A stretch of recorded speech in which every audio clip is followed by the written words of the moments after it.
अस्सलाम वालेकुम नाजरीन, मैं हूं अली और आप देख रहे हैं J sports. Islamabad United versus Quetta Gladiators, और इसी को कहते हैं क्रिकेट की खूबसूरती। इस्लामाबाद यूनाइटेड इस टूर्नामेंट में अनबीटेबल थी, लेकिन ये थोड़े दिनों पहले की बात है। 5 मैचेस में से 5 मैचेस जीत के एक दाग, एक रोब जो बिठाया हुआ था, वो रोब जो है अब ख़त्म होता दिखाई दे रहा है।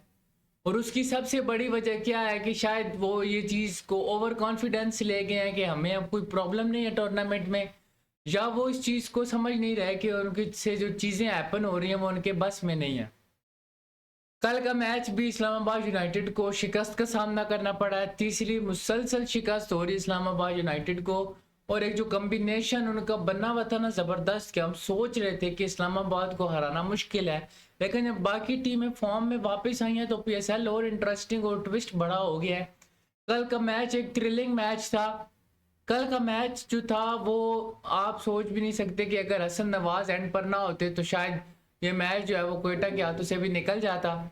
लेकिन कल हसन नवाज की हम बात करेंगे तो हसन नवाज ने 64 रन की शानदार इनिंग्स खेली है और नॉट आउट गए हैं वापस। तो ये सहारा था क्वेटा ग्लैडिएटर्स को कि हसन नवाज एंड तक जो है वो रहे हैं, एक शानदार इनिंग्स के लिए स्ट्राइक रोटेट किया है, चीज़ों को समझा है। 19.5 ओवर्स तक मैच गया है। एक बॉल पहले क्वेटा ने टारगेट चेज किया, तो ये एक थ्रिलर मैच था। और हसन नवाज ने जो है इसमें एक अच्छी बैटिंग का मुजाहरा किया और अपनी टीम के लिए अहम रोल जो है वो अदा किया। अब इसमें था कि जब इस्लामाबाद पहले बैटिंग पे आई है तो 157 रन फॉर 9, 157 फॉर 9। इसमें हम बात करेंगे जो बैटिंग उनकी तरफ से हुई है, उसमें हम बात करेंगे मोहम्मद नवाज की। मोहम्मद नवाज जो पाकिस्तान टीम में भी खेलते रहे हैं, 49 रन की इनिंग्स खेली है 37 बॉल्स में। हाँ, लगभग इतनी 35-37 बॉल्स में उन्होंने 49 रन की इनिंग्स खेली है। अब जब मोहम्मद नवाज जो है वो 49 रन की इनिंग्स खेल के गए, तो उससे ये था कि मोहम्मद नवाज की जो बैटिंग थी उससे इनको सहारा मिला। पिछले मैच में डिवार शोइस ने बैटिंग करके थोड़ा सा संभाला, 17 में 33 किए। और इस मैच के अंदर आपके मोहम्मद नवाज ने बैटिंग करके आपको फिर एक अच्छा सा टोटल जो है वो बोर्ड पे 157 158 का टारगेट था। तो आप देखें कि ये चीज़ें हैं कि नीचे से आके उनके प्लेयर परफॉर्म कर रहे हैं, कोई एक ना दो जो है वो मिडल में से जो है वो बैटिंग कर रहा है। पिछले में डिवाशर्स ने की, इसमें मोहम्मद नवाज ने बेहतरीन इनिंग्स की, शानदार स्ट्राइक रोटेट किया, अपनी तरीके से बैटिंग की, अपनी इनिंग्स को बिल्ड किया और अपनी टीम के लिए ये एक जो टारगेट था वो पोस्ट तो किया। लेकिन इस्लामाबाद कोई खातिर ख्वाह फ़ायदा जो है वो इस चीज़ से उठा नहीं सकी।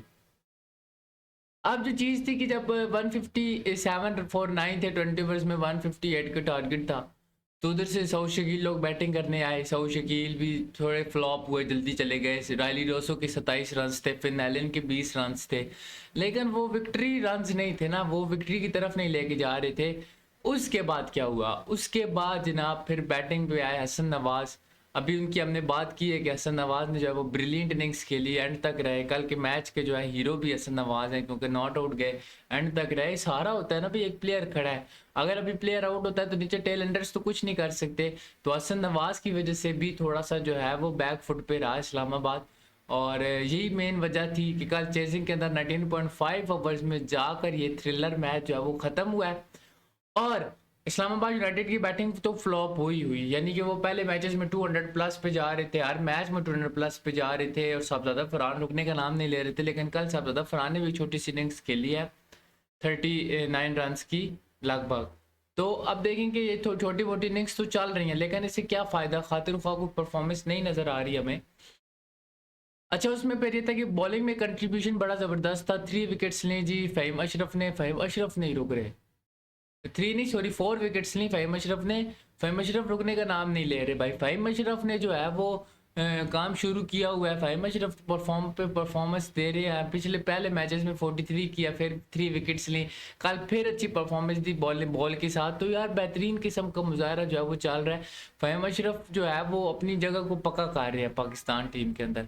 अब वो चाहे T20 स्क्वाड है, चाहे वो फिर वनडे स्क्वाड है, लेकिन उनकी परफॉर्मेंस से वो उन्होंने फिर एक जो है वो डोर बेल बजाई है जी पीसीबी की तरफ, मेरी तरफ इशारा। देखें मैं भी जो है वो परफॉर्म कर रहा हूँ।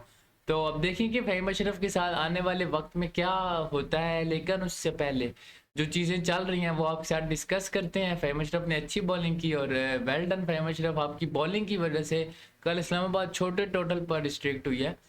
अभी जो चीज़ चल रही है वो ये है कि 157 फॉर 9 चलें, इस्लामाबाद तो गया और अच्छी बॉलिंग की वजह से गया। उधर से क्वेटा भी फिर जो है वो जो है उसकी भी थोड़ी सी ऊपर से बैटिंग लाइन जो है वो जो है लड़खड़ा गई, लेकिन उसके बाद फिर हसन नवाज और बाकी प्लेयर्स के साथ जो है वो एक कंट्रीब्यूशन ही चलें, छोटा कंट्रीब्यूशन था रायली रोसो का और बाकी ये टारगेट चेज हुआ और इस्लामाबाद यूनाइटेड जो है वो टूर्नामेंट में जो है अपनी तीसरी शिकस्त का सामना करना पड़ा। पॉइंट्स टेबल पर आप अब देखें कि चौथे पांचवें नंबर से उठ के कोयटा ग्लैडिएटर्स जो है वो टॉप पे चला गया। 8 मैचेस में से 5 जीते में रन रेट बेहतरीन का हो गया। इधर से जनाब आपकी 8 में से 5 मैच जीते इस्लामाबाद ने सेकंड पोजीशन पर। लाहौर कलंदर्स का जो मैच होना था वो बारिश की नज़र हुआ था, उनको 1 पॉइंट मिला था, तो उनके 8 मैचेस में 9 पॉइंट से थर्ड नंबर पर है वो। फिर आ जाती है कराची किंग्स जी 7 में से 4 मैचेस जीते हुए हैं, चौथे नंबर पर है।